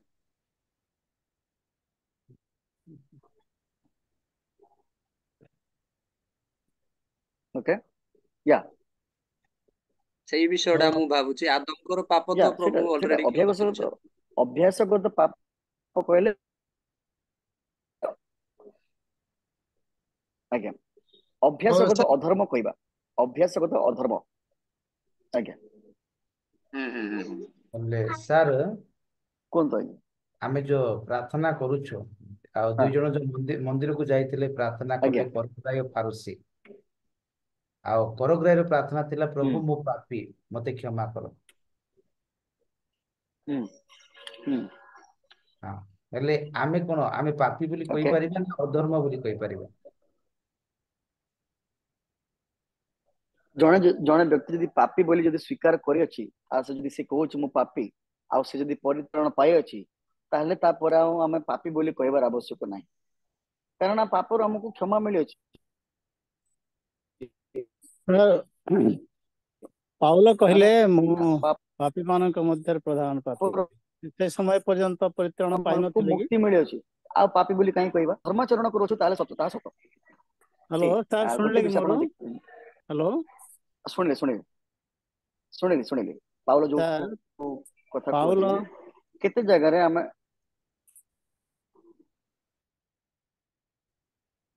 आपण सुनी परचंती जुगल किशोर आज्ञा आपण सुनी परचंती सर सर कोन सर ओके जो प्रेरित पाउल कहले पापी मानक मध्य मु सर्वप्रथम माने गोटे विषय मु लास्ट क्लास रे मु आपण कहितली प्रधान या I am the first one among all the sinners right प्रधान हो प्रथम हो so I am the first or first one among all the sinners okay जेतले हम ट्रांसलेशन को देखिबा सेति पई अनुवाद रो ट्रांसलेशन रो सोर्स लैंग्वेज को हमको देखिबा आवश्यक होटे सेति पई ट्रांसलेशन सब्जेक्ट बाइबल ट्रांसलेशन गोटे एक प्रकार सब्जेक्ट जेतले हम अनुवाद करते सेतले हम पूर्व लेखा जाइतिबा ग्रीक रे कोन लेखा जाइतिला एवं तार कि प्रकार भाव रे कॉपी गुडा कहला कि प्रकार भाव रे अनुवाद हैला ओडिया रे कि प्रकार भाव रे अनुवाद हेछि ता देखिए तो पाप चाहूछंती जदि से माने पाप कर दी मंडली हो विश्वासी माने से माने पाप कर से कोन करबा को चेष्टा करछन पापी मानक मध्य रे मु प्रधान किंतु तार अर्थ जे से पापी नथिले से पापी थिले कि से कोन पापर परित्राण पाई अछंती बोली से कोन जान नथिले पापी कहबा पे तांकर कहबार उद्देश्य कोन थिला ସେଇଟା ହିଁ ସାର୍ ପ୍ରଶ୍ନବାଚୀ ସେଇଟା ଟିକେ କ୍ଲିୟର କରନ୍ତୁ ସେ କାହିଁକି ସେ କଥା କହିଲେ हाँ देखंतु से पृष्ठभूमि आपन को बुझे पड़िबो से काहे से स्थान रे कहउतिले से काहे से मंडली को से कहउतिले ओके को पद पर से सेटा ठीक कहि मते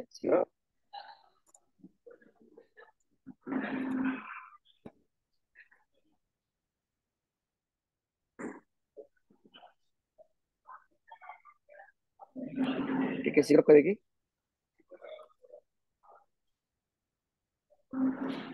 ଗୋଟେ ବାହାରେ ଅଛି ବାଇବେଲ ଧରିନି ତ ओके आई थिंक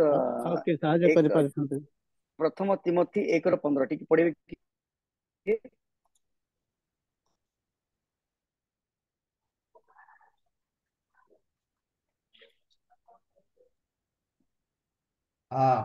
प्रथम तिमोथी 1:15 पापी मानकु परित्राण करिबा निमंते ख्रीष्ट यीशु जे जगत रे अवतीर्ण हेले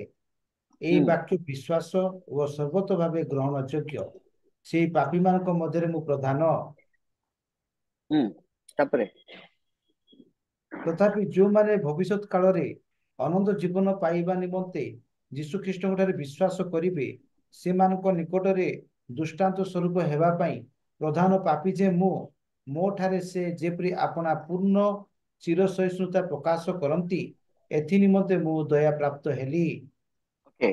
सी देखंतु से सही जगह रे कहि कि समाप्त करूनंती से कहि चलुचंती द कन्वर्सेशन कंटिन्यूस से तिमोथी को कोन कहबा को चाहूचंती से जने पापी आ से पापी को से किपरि ओडिया जदि मु पढिबी तथापि जो माने भविष्य अनंत जीवन पाइबा निमंते यीशु ख्रीष्ट विश्वास मान निकट एक उदाहरण प्रधान पापी जे मु ओके उदाहरण हेबा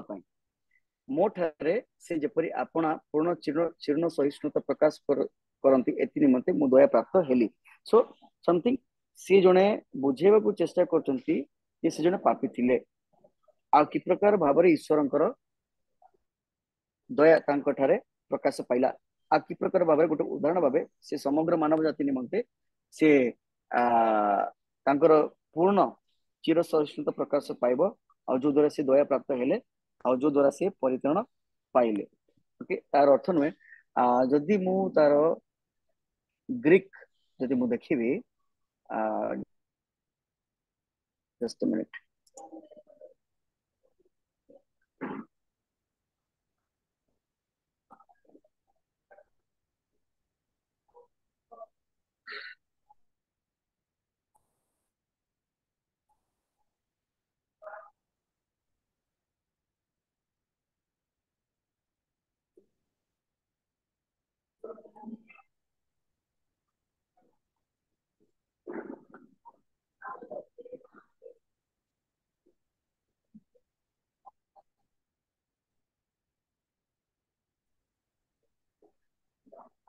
ओके मो तार ग्रीक रो अनुवाद मु कहे आपण पीएल कहि अनेक आ किछि प्रश्न अछि तार मोर गोटे प्रश्न जदि आमे अनाज्ञा बलात्कार पाप रु क्षमा पाई अछु आ आमे पापी नहु ताले आमे परित्राण हरैबा कि जो माने पुनी थरे अधर्माचरण करू अछंती ना परित्राण फिक्स हे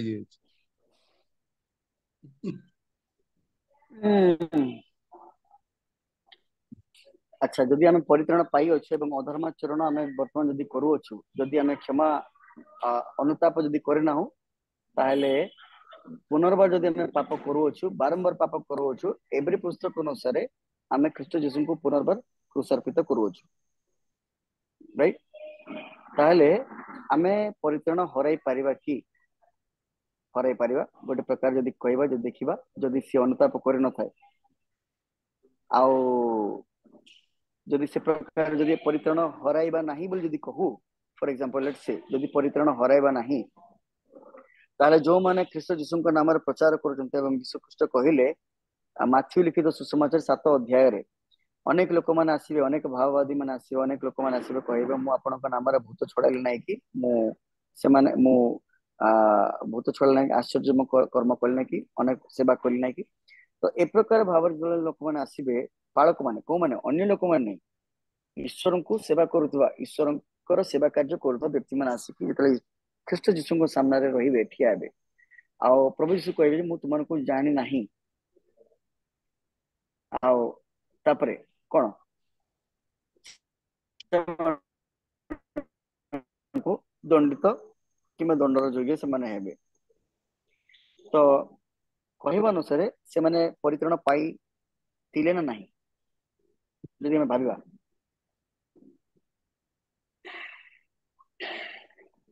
से माने परित्राण पाई थिले से माने परित्राण पाई व्यक्ति अटंती ख्रीष्ट जीशु जत पाई थिले ओके ताले गोटे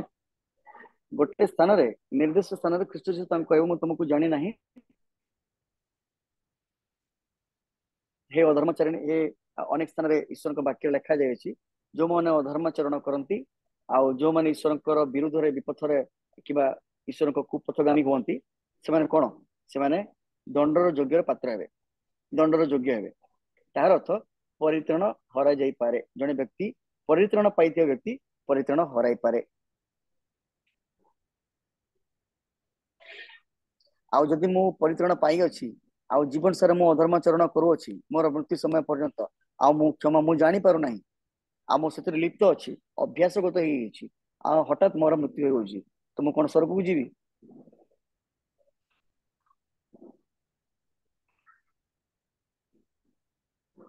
अनेक प्रकार थियरी अछि सेतिरे किंतु हमको सुनिश्चित होबाक पड़िबो मु स्वर्ग मु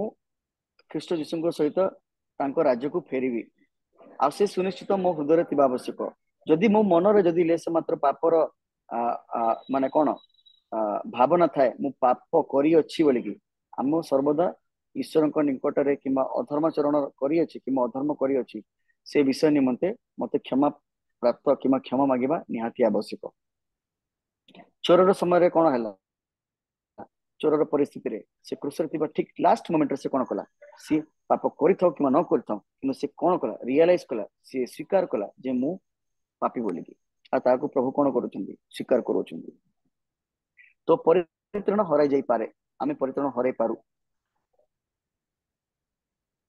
सर ताहले मो मो पापी बोली प्रार्थना करबा किछि भूल नाही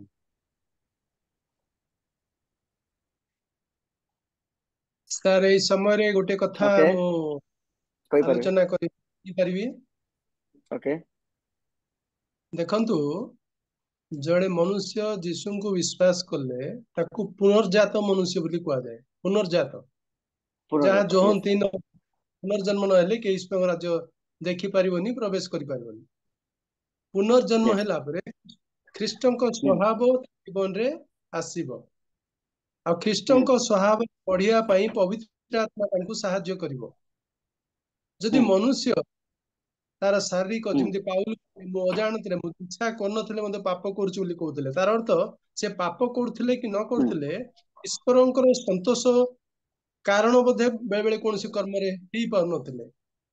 किंतु पवित्र आत्मा तांको विवेक को शुद्ध करथिला आ से निजको प्रभु को निकट सरेंडर करथिले समर्पित होथिले तेनु तांकर परित्राण हरैबार संभावना ही नाही जेहेतु ख्रीष्ट जीशु थरे मृत्यु हेले आउ से जुगांत पर्यंत से मृत्यु अर्थात प्रायश्चितर शक्ति कार्य करी आसुछि आ विश्वासी माने पुनः पवित्र आत्मा को प्राप्त हेबे वाक्य सेमानक सहित अछि जदि से माने भूल रे पड़ंती कि कौन से कारण रो भूल करंती विवेक सेमानक कथा कोए पवित्र आत्मा सेमानक कथा कोए से माने निजे आपे आपे प्रार्थना करंती सरेंडर होंती धौत होंती तेणु से माने निश्चित भाबरे परित्राण को हरैबे नाही एटा मोर ଆପଣ ଯାହା କହିଲେ ରାଇଟଲି, ଆପଣ ଠିକ କହିଲେ। ଯଦି ଜଣେ ପାପ କରିଥାଏ, ଯଦି ବୁଝେ ଆଉ ସ୍ୱୀକାର କରେ ଆଉ ଶୁଦ୍ଧ ହେବା ପାଇଁ ସେ ଯଦି ଆବଶ୍ୟକ ଲୋଡ଼ିଥାଏ, ତାହେଲେ ନିଶ୍ଚୟ ସେ ପରିତ୍ରାଣ ହରାଇବ ନାହିଁ। ଠିକ। ଆଉ ଯଦି ସେ ଯଦି ସ୍ୱୀକାର ନ କରେ ତାହେଲେ କଣ ହବ? ଦେଖନ୍ତୁ, ଆଉ ଗୋଟେ କଥା ଏଥିପାଇଁ ଯୀଶୁ ବି କହିଲେ, କଣ ଗୋଟେ ବିଶ୍ୱାସ କଲେ ଜଣେ, ତା ହୃଦୟ ପବିତ୍ର ହେଲା, ତା ଠାରୁ ଦୁଷ୍ଟ ଆତ୍ମା ଚାଲିଗଲେ, ଦୁଷ୍ଟ ଆତ୍ମା ଦେଖିଲେ ଯେ ତା ହୃଦୟ ଖାଲି ଅଛି, ତା ଠାରୁ ଅଧିକ ଦୁଷ୍ଟ ଆଉ 7ଟି ନେଇ ଆସିଲେ, 8 ଜଣ ଦୁଷ୍ଟ ଆତ୍ମା ତା ହୃଦୟରେ ପ୍ରବେଶ କଲେ। ତାର ଅର୍ଥ ସେ ପ୍ରଭୁଙ୍କ ବାକ୍ୟରେ ସ୍ଥିର ନୁହନ୍ତି, ମୁଦ୍ରାଙ୍କ ହେଇପାରି ନାହାନ୍ତି,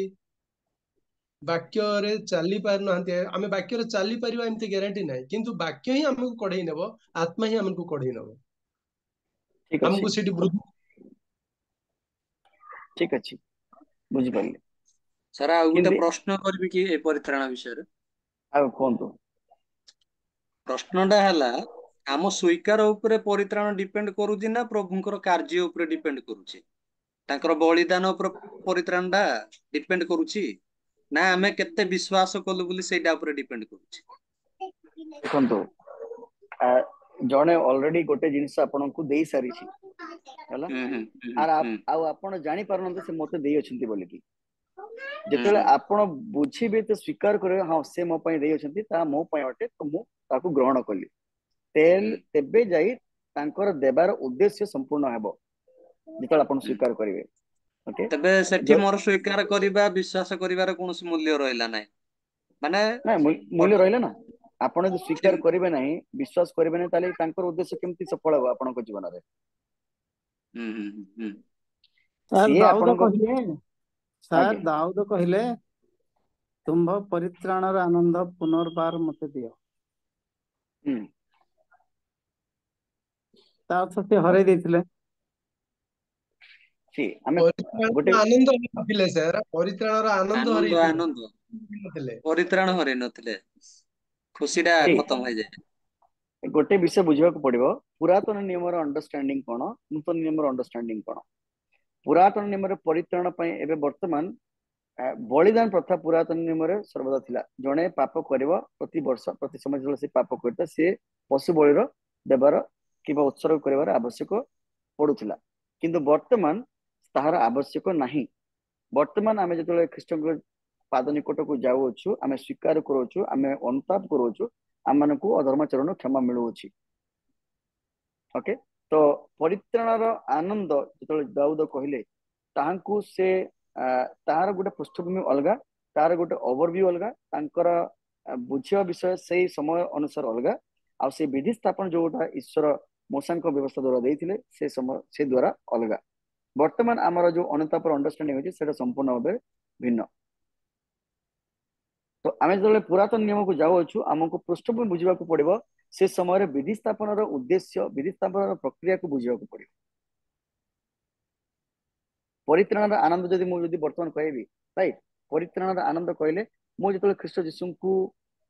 ସ୍ୱୀକାର କଲି, ଯେତେବେଳେ ମୁଁ ଅନୁତାପ, ବାସ୍ତବରେ ମୁଁ ଅନୁତାପ କରୁଅଛି, ଅନୁତାପ କରିବା ଦ୍ୱାରା ମୋ ଆତ୍ମାଙ୍କ ଠାରେ କିମ୍ବା ମୋର ଆନ୍ତରିକ ମନୁଷ୍ୟ କଣ ହବ, ସେ ଖୁସି ହବ, ସେ ଆନନ୍ଦିତ ହବ, ଯେହେତୁ ମୁଁ ପାପୀ, ଯେହେତୁ ମୁଁ ଅଧର୍ମୀ, ଆଉ ମତେ କଣ ପୁନର୍ବାର ମତେ କଣ ସେ କ୍ଷମା ମିଳିଅଛି। କ୍ଷମା କହିଲେ କୋଉଠୁ? ପାପଠୁ ନୁହେଁ, ଅଧର୍ମରୁ କ୍ଷମା ମିଳିଅଛି। ଆଉ ସେଇ ଆନନ୍ଦ ମୋ ଆତ୍ମା ଅନୁଭବ କରୁଅଛି, ମୋର ବିବେକ, ମୋର ମନୁଷ୍ୟ, ମୋର ଆନ୍ତରିକ ମନୁଷ୍ୟ କଣ କରୁଛି, ଅନୁଭବ କରୁଅଛି।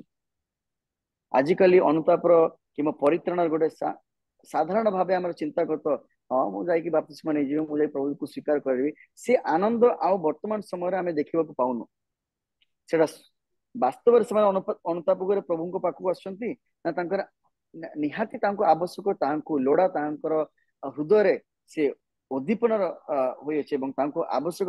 ପଡୁଛି ବୋଲି ମନେ ହଉଅଛି, ଆଉ ସେଥିପାଇଁ ତାଙ୍କୁ ପରିତ୍ରାଣର ଆବଶ୍ୟକ ଏବଂ ସେ ସ୍ୱୀକାର କରନ୍ତି। ଆଜି ବର୍ତ୍ତମାନ ସମୟରେ ଅନେକ ଲୋକମାନେ ସେମାନେ ପରିତ୍ରାଣ ପାଇବାକୁ ଚେଷ୍ଟା କରୁଛନ୍ତି, ବାପ୍ତିସ୍ମ ନେଇକି,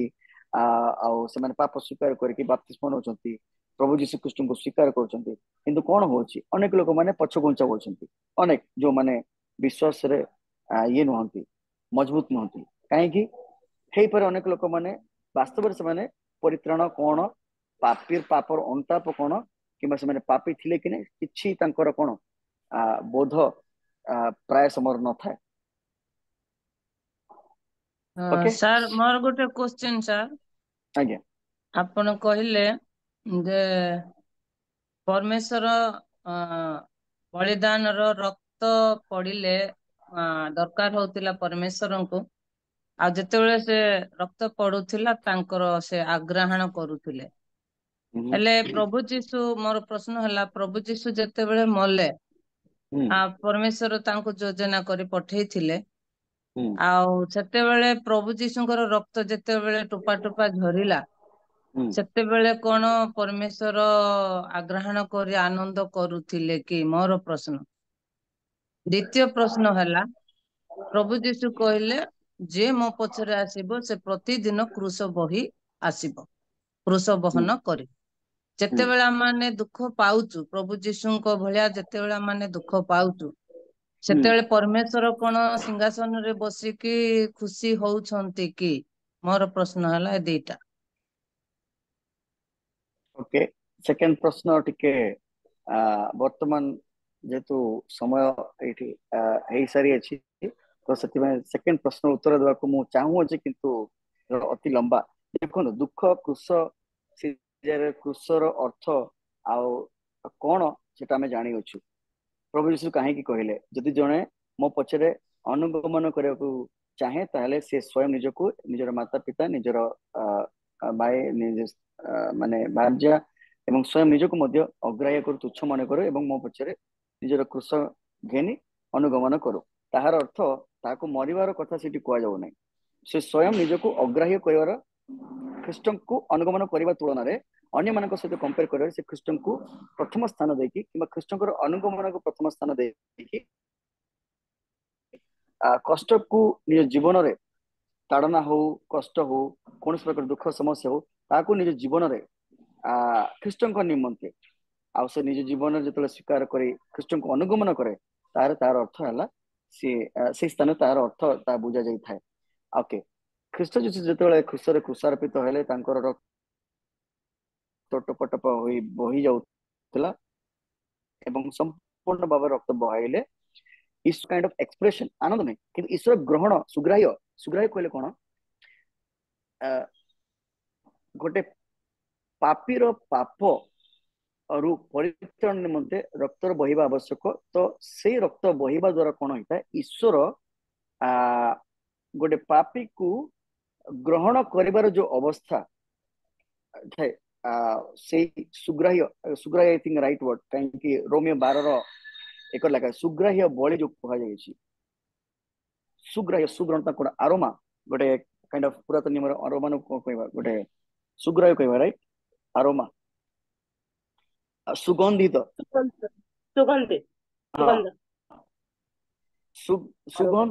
ସୁଗନ୍ଧ ଦ୍ରବ୍ୟ ସ୍ୱରୂପ ସେ କଣ କଲେ, ସେ ଗ୍ରହଣ କଲେ। ସେ ଗ୍ରହଣ କରିବା ଦ୍ୱାରା ସେ କଣ ହେଲା, ସେଇ ସ୍ଥାନରେ ଈଶ୍ୱର ଖ୍ରୀଷ୍ଟ ଯୀଶୁଙ୍କର କ୍ରୁଶାର୍ପିତ କିମ୍ବା ରକ୍ତ ବହିବାକୁ ସେ ସୁଗନ୍ଧିତ ଦ୍ରବ୍ୟ ସ୍ୱରୂପେ ବା ସୁଗନ୍ଧ ସ୍ୱରୂପେ ସେ କଣ କଲେ, ଗ୍ରହଣ କଲେ, ଯୋଉ ଦ୍ୱାରା ମାନଙ୍କର ପାପର କ୍ଷମା ହେଲା, ପରିତ୍ରାଣ ପାଇଲୁ। ଆମେ ଲେବିୟ ପୁସ୍ତକରେ ଆମେ କଣ ଦେଖୁଛୁ, ଯେତେବେଳେ ପ୍ରଧାନ ଯାଜକ ନାହିଁ, ହାଇ ପ୍ରିଷ୍ଟ କୁ ଆମେ ଓଡିଆରେ କଣ କହିଥାଉ, ମୁଖ୍ୟ ଯାଜକ, ରାଇଟ, ମହାଯାଜକ ପ୍ରଧାନ ଯାଜକ ବିଷୟ ତଫାତ ଅଛି। ପ୍ରଧାନ ଯାଜକ ବହୁ ବଚନ, ମହାଯାଜକ ସିଙ୍ଗଲ। ସେ କଣ କରନ୍ତି, ସେ ଯେତେବେଳେ ବର୍ଷକୁ ଥରେ ଯାଇ ମହାପବିତ୍ର ସ୍ଥାନରେ ପ୍ରବେଶ କରି ସେ ଯେତେବେଳେ ରକ୍ତକୁ ସମର୍ପଣ କରନ୍ତି, ସେ ଜାଗାରେ କଣ ହଉଛି, ଈଶ୍ୱର ସେ ସୁଗନ୍ଧକୁ ନେଇକି କଣ କରୁଛନ୍ତି, ସମସ୍ତ ପାପୀ ମାନଙ୍କର, ଯୋଉମାନେ ସମର୍ପିତ ହେଲେ ସେମାନଙ୍କର ପାପକୁ କ୍ଷମା କରନ୍ତି, ରାଇଟ, ଇନକ୍ଲୁଡିଂ ମହାଯାଜକ ମଧ୍ୟ ଅନ୍ତର୍ଭୁକ୍ତ କରି। ତ ଈଶ୍ୱର ସେଇ ସ୍ଥାନରେ କଣ କରୁଛନ୍ତି, ଗୋଟେ ସୁଗ୍ରହଣ ବା ସୁଗନ୍ଧ ସ୍ୱରୂପ ସେ ସ୍ୱୀକାର କରୁଛନ୍ତି। ଓକେ, ସମୟ ଅନେକ ହେଇଯାଇଛି, 8:30 ହେଇଯାଇଛି। ସାର୍ ମୁଁ ଗୋଟେ କଥା କହିବି। ଓକେ, କୁହନ୍ତୁ।